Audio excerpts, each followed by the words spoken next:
வணக்கம் நண்பரே. இறைவழி வாழ்வியல் அல்லது இறைவழி மருத்துவம் அப்படிங்கிற முறையில் நான் வந்து சித்தர்களுடைய வாழ்வியல் முறைகளை சொல்லி பயிற்றுவித்துக்கிட்டு இருக்கேன். வள்ளலார் வந்து ஒரு தடவை வள்ளலார் தங்கம் செய்கிறான்னு சொல்லிட்டு தேடி வந்தாங்க. கலெக்டர் வந்து கேட்கும்போது அவர் சொன்னார், அவர்கிட்ட பேசிட்டு இருக்கும்போது அவர் கையில் வச்சிருந்த பெரும்பு வாங்கினாராம். அதில் அந்த வெள்ளி பிடியை ஏதோ போட்டுனதான் அது கையால் தொட்டு தடவி இருக்காரு. தடவிட்டு திருப்பி அவர்கிட்ட கொடுத்தாராம். அது தங்கமாக மாறி இருந்துச்சான். அப்போ அவர் அந்த கலெக்டர் வந்து வள்ளலார் தங்கம் செய்யலை, தங்கம் ஆகுது அப்படின்னு சொன்னாராம். இது வந்து அந்த தேவைக்காக அவர் உருவாக்குனது. ஆனால் அவர் தங்கம் செஞ்சு வித்துக்கிட்டு இருக்கல. மற்றவங்களுக்கு யாருக்கும் அதை சொல்லித்தரவும் இல்லை. அது வந்து எல்லாராலும் இயலக்கூடிய ஒரு விஷயம்தான்.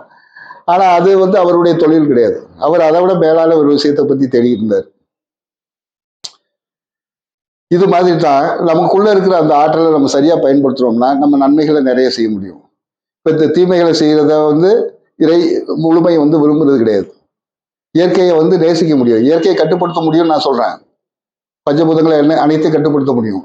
ஆனா அதை வந்து நம்முடைய சுயநலத்துக்காக பயன்படுத்த முடியாது. சமூகத்திலிருந்து நம்ம பெற்ற தேவையில்லாத கோபம், வெறுப்பு, பயம், கவலை, பொறாமை, பேராசை, அறியாமை, அந்த குணங்களுக்கு வந்து இரையாற்றல் வந்து செயல்பட வேண்டிய அவசியம் கிடையாது. ஆனா அதே செய்யறது இறைத்தன்மை தான். ஆனா வந்து அது வெளிப்பட்டவர்கள்ட்ட நடக்கிற விஷயம்.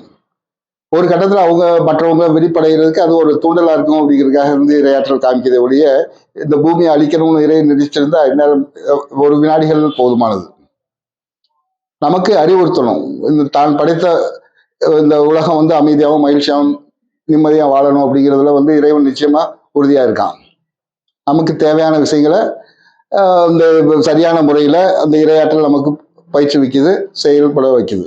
அந்த வகையில் நமக்குள்ள இருக்க இறைத்தன்மை உணர்ந்த பிறகும் நம்மளுடைய செயல்களை அது வழிகாட்டுது, முறைப்படுத்துது. இது என்னுடைய புரிதலா இருக்குது. வந்து